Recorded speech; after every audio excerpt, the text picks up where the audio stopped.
પરીક્ષિત મહારાજ કહે છે કે પ્રિયવ્રત મહારાજ તો ભગવાનના મહાન ભક્ત હતા, આત્મારામ વ્યક્તિ હતા.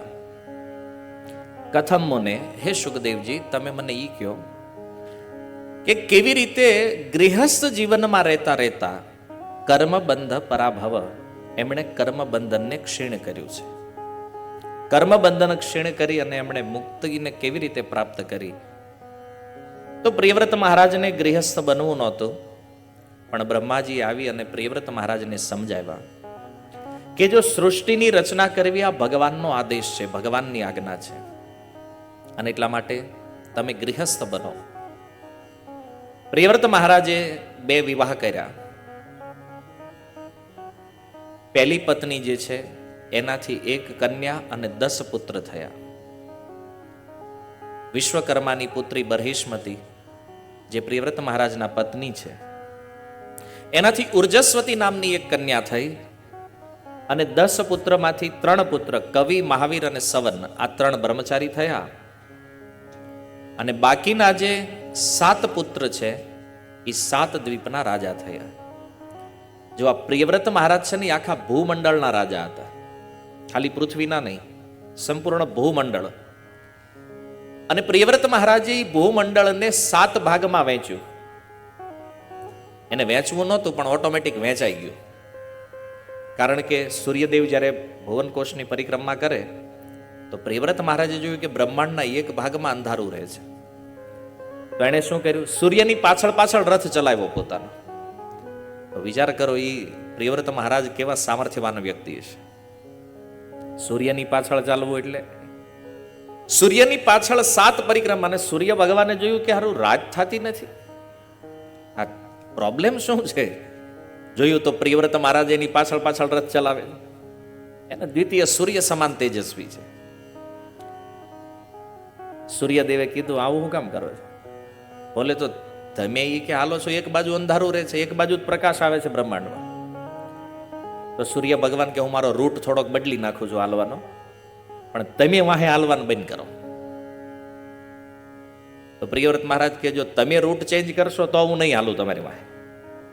અને 7 પરિક્રમા કરી પ્રિયવ્રત મહારાજે. તો આખું ભૂમંડળ જે છે એ 7 વિભાગમાં વહેંચાઈ ગયું.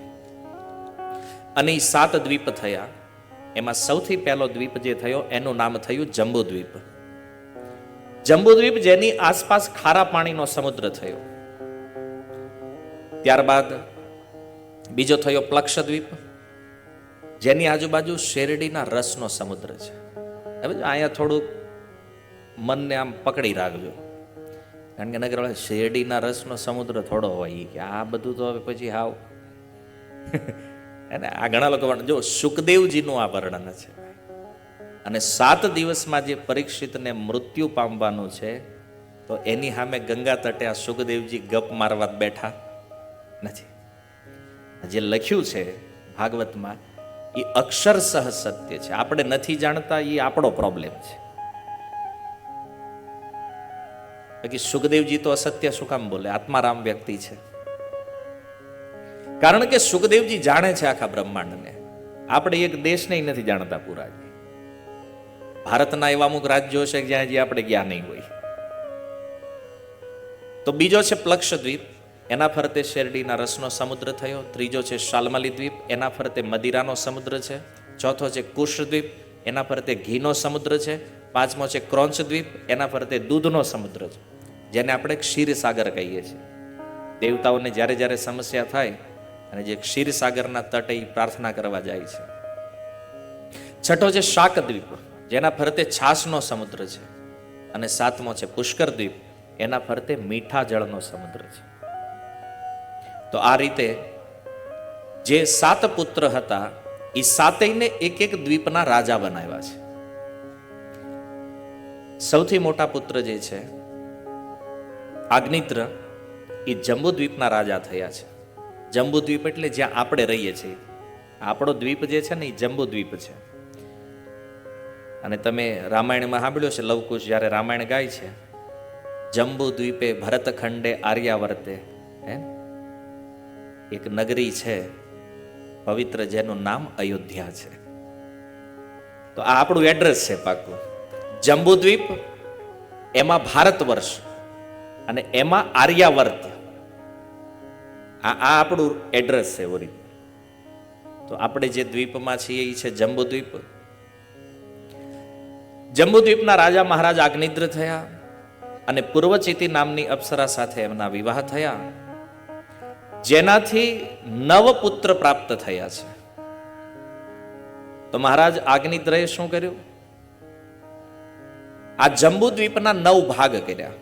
જો પહેલા પ્રિયવ્રત મહારાજે સંપૂર્ણ ભૂમંડળના 7 વિભાગ કર્યા અને ત્યારબાદ એનો એક ભાગ જેનું નામ જંબુદ્વીપ છે, જેના રાજા મહારાજ આજ્ઞિદ્ર છે, એના 9 પુત્ર થયા. એટલે એણે જંબુદ્વીપને 9 ભાગમાં વહેંચ્યું. એટલે તમે ક્યારેક ક્યારેક શબ્દ પ્રયોગ કરો છો, નવખંડ ધરતી કહો છો, જેને એ જંબુદ્વીપના 9 વિભાગ છે. અને જે રાજકુમારનું નામ હતું એની ઉપરથી એ દેશનું નામ પડ્યું. જેમ કે સૌથી મોટા પુત્ર જેનું નામ છે નાભી, તો એનાથી એ પ્રદેશનું નામ થયું અજનાભ વર્ષ. બીજું છે કિમપુરુષ, તો એના નામથી થયું કિમપુરુષ વર્ષ. હનુમાનજી મહારાજ જે છે ને આજે આ કિમપુરુષ વર્ષમાં વાસ કરે છે. કોઈને મળવું હોય તો એ ન્યા છે. ત્રીજું છે હરિવર્ષ, ચોથું ઇલાવૃત વર્ષ. આ ભગવાન શિવ અહીંયા વાસ કરે છે ઇલાવૃત વર્ષની અંદર. પાંચમું છે રમ્યક વર્ષ, છઠ્ઠું છે હિરણ્યમય વર્ષ, સાતમું કુરુ વર્ષ, આઠમું ભદ્રાશ્વ અને 9મું કેતુમાલ. તો આ જંબુદ્વીપના 9 ભાગ અને એના 9 રાજાઓ થયા.